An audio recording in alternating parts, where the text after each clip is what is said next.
मध्य प्रदेश के महू जिले स्थित आर्मी वॉर कॉलेज में आयोजित रण संवाद कार्यक्रम में मंगलवार को सीडीएस जनरल अनिल चौहान ने स्पष्ट संदेश दिया कि भारत हमेशा शांति का पक्षधर रहा है, लेकिन इसका अर्थ यह नहीं कि भारत कमजोर है। उन्होंने कहा, अगर आप शांति चाहते हैं तो युद्ध के लिए तैयार रहना होगा।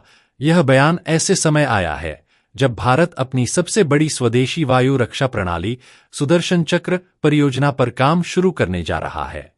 चौहान ने कहा कि भारत शांतिप्रिय देश है, लेकिन इसका मतलब यह नहीं कि वह शांतिवादी है।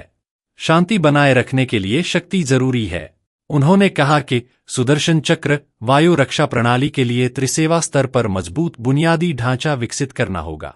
यह प्रणाली इजरायल की आयरन डोम की तर्ज पर होगी और इसमें मिसाइल, निगरानी और आर्टिफिशियल इंटेलिजेंस तकनीक शामिल होंगी।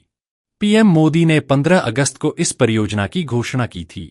यह प्रोजेक्ट 2035 तक लागू किया जाएगा, जिससे भारत को अभेद्य मिसाइल कवच मिलेगा।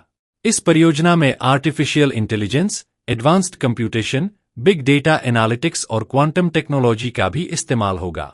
रिपोर्ट्स के मुताबिक इसे 2035 तक लागू करने की योजना है।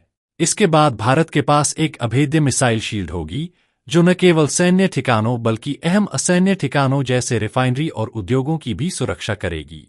गौरतलब है कि हाल ही में पाकिस्तान के सेना प्रमुख आसिम मुनीर ने कथित तौर पर संकेत दिए थे कि किसी टकराव की स्थिति में भारत के अहम ठिकाने निशाने पर हो सकते हैं। ऐसे में सुदर्शन चक्र परियोजना भारत की सुरक्षा रणनीति में एक गेम चेंजर साबित हो सकती है। वैधानिक रूप से सीडीएस भारत सरकार के सैन्य मामलों के विभाग का सचिव होता है, जो सेवाओं के बीच पेशेवर समन्वय को बढ़ावा देने की जिम्मेदारी निभाता है। यह पद नागरिक सैन्य इकाई है और विस्तार से देश के नागरिक नेतृत्व के लिए प्रमुख सैन्य सलाहकार भी है। सीडीएस अनिल चौहान भारतीय सेना के एक उच्च अलंकृत अधिकारी माने जाते हैं।